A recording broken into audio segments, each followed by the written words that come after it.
Hey y'all, Mama Snark here. I'm gonna do a quick little video here on a few tips and tricks on sleeping arrangements when traveling with toddlers and staying in a hotel room. I see this question a lot on my different mom groups that I'm in, especially when you're traveling. So we just got back from Disney World from a week-long stay. I have two toddlers. Weezer is 2 years old, Maine Cub is 3.5 years old. So for us, neither one of our kids is in a crib or a toddler bed anymore. She is in a twin size bed with a foam bumper that goes underneath the fitted sheet to keep her from rolling out of bed. And then he is in a full size bed in his room. And we have a wedge pillow that kind of keeps him over on his side of the bed so that he doesn't roll out. So neither one of our kids has been in a crib or toddler bed for quite some time. We moved both of them pretty early on into the bigger bed. We moved him at I think 16 months because they're 18 months apart. So we wanted him fully transition into his big boy bed before she showed up so that he didn't think that we were just stealing his crib for her. So we wanted him fully transitioned. And then she ended up moving into the toddler bed at, I think it was 11 months because she is my wild child. And she figured out how to climb out of her crib even in the sleep sack, because a lot of people say put your kid in a sleep sack and they can't get that leg over the railing to crawl out of the crib. She just used brute strength to pull herself up with her arms on that crib rail and then would sling both legs over. So she moved into a toddler bed early on, and then we just transitioned her to the twin size bed a little bit ago. So right when she turned 2 or right before she turned 2. So neither one of them are in a pack and play. Even if I put her in a pack and play traveling, she would not stay in it. She'd just crawl out of it. She, like I said, brute strength. She can pull her whole upper body weight out and over things. So whenever we were traveling in a hotel, and we did this in May as well, we went to Margaritaville Resort in Biloxi, Mississippi for 2 nights. And before that, we stayed in New Orleans. So it's kind of just hit or miss and trial and error, honestly. But we didn't use any kind of guardrails. I know at the Disney resorts you can request a bed rail. We didn't use any of that. Most hotel rooms, including Disney for sure, you get a ton of pillows with your stay. On your bed, you have at least four of them on each bed. So we kind of experimented day by day, night by night. Our sleeping arrangements changed.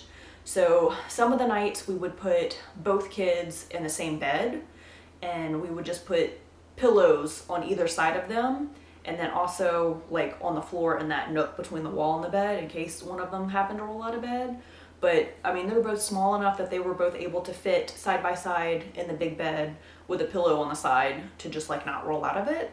One of the problems that we had in the hotel room was the temperature. It was hard to kind of regulate. So we're bigger obviously than our children. They had a harder time kind of regulating their body temperature and staying warm.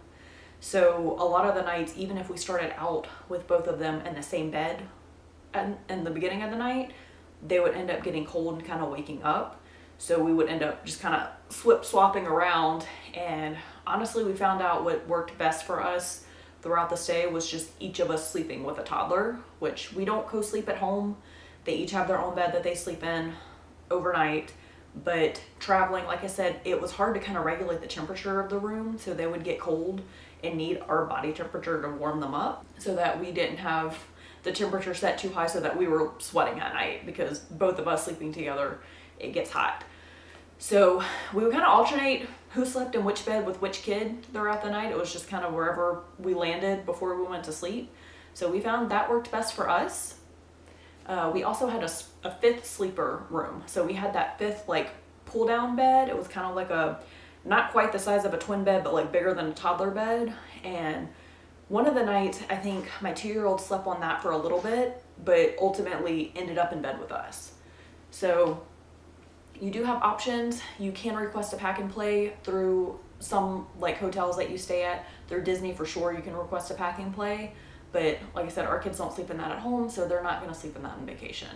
But it's not that big of a deal to put your kids in bed and kind of throw things your normal routine out of the window for sleeping arrangements. Second thing I wanted to talk to you about that I've seen a lot of questions for and have seen negative responses for, bathing schedules for your kids when you're in Disney World, for sure. So at home, we bathe our kids every 2 to 3 nights, and this is per their pediatrician. They have very sensitive skin, and bathing them every night, it would dry their skin out. My youngest is eczema prone, and that kind of like leaches the natural oils out and makes her more prone to like break out and rashes. So at home we bathe like every 2 to 3 nights. I've seen the question posed in a lot of my like Disney mom groups, and people were like in outrage, like, oh my goodness, you're sweating at Disney and you get gross. You absolutely have to bathe your kid every night. Like, you're nasty if you don't do that. Y'all, Disney is exhausting. We're tired. So there is no way I'm gonna bring my 2 and 3-year-old back to the room after a night out of the parks. Number one, if they fall asleep on the way back.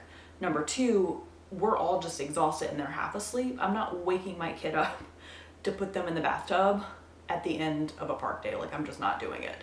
So I did basically the same routine we do at home. At home we use the Mustela micellar water and just like the dry cloths, and we wipe down faces, hands, and feet before they go to bed, and I put her Vanna cream on her face and sometimes on him too because he has sensitive skin as well.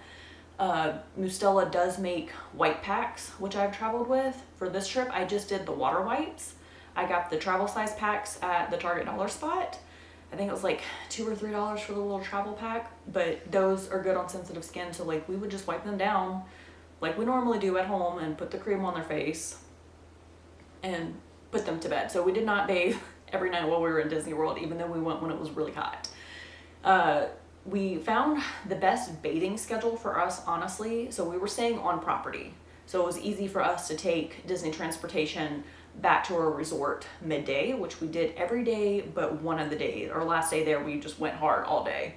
But most of the days we went back midday because number one, it gets crowded midday at the parks, and we don't do too well in crowds. Like, we prefer to just leave and let the crowds kind of settle. So we would go back to the hotel room, just hang out in the room, let them play on the playground, go swimming, things like that. So we actually found it easier to do baths at that midday break for us. So like 1 or 2 of the days we did swimming for the midday break. So obviously if our kids are in a swimming pool with chlorine, they're both blonde, so we don't want their hair to turn green, but also chlorine is harsh on the skin. So, and you know, lots of sunscreen. So if we did swimming, we would definitely bathe them on that midday break.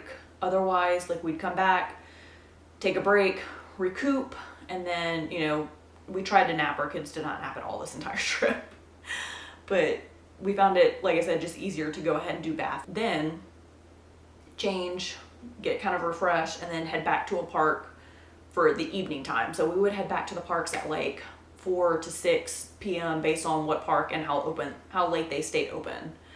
So that was our easiest like bathing schedule. You don't have to bathe your kids every night. I mean, they might be a little bit stinky. Just make sure you're wiping them down, you know, to get like the sunscreen, because we did put like the mineral sunscreen sticks on their face. They're both very pale skin and have a tendency to burn. So just make sure you're just wiping them down really well. If you're not bathing your kid every night at home, there's really no need to in Disney either. Like I said, if they're swimming, obviously you need to bathe them because chlorine's not good for skin. But yeah, so we just followed our same bathing routine that we do at home, and it wasn't that big of a deal. We just rolled with it. So that is my, I guess, mommy advice for life with toddlers in Disney World, or if you're traveling in general. So make sure you give this video a thumbs up and a like, subscribe to my channel, follow us along. We do life with toddlers and take you guys along for the adventure. Thank you guys for watching.